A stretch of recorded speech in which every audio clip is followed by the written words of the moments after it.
Sheikh, what is the hadith which speaks about fasting, which mentions if you do not leave it, speech, Allah does not, okay, do not leave ill speech, Allah does not need your fast of. This hadith is found in Sahih Bukhari, where Rasulullah has said, Man lam yada' qawla zur wal amal bihi falaysa lillahi hajatun fi an yada' ta'amahu wa sharaba.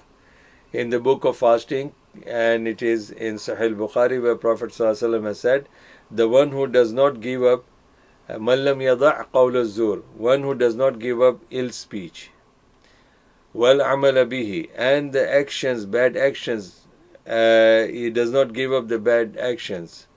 فَلَيْسَ لِلَّهِ حَاجَةٌ فِي أَنْ يَضَعَ طَعَامَهُ وَشَرَابَهُ. So Allah subhanahu wa ta'ala is not gonna accept his giving up the food and drink, because he has to give up all the bad things along with stopping from the food and drink.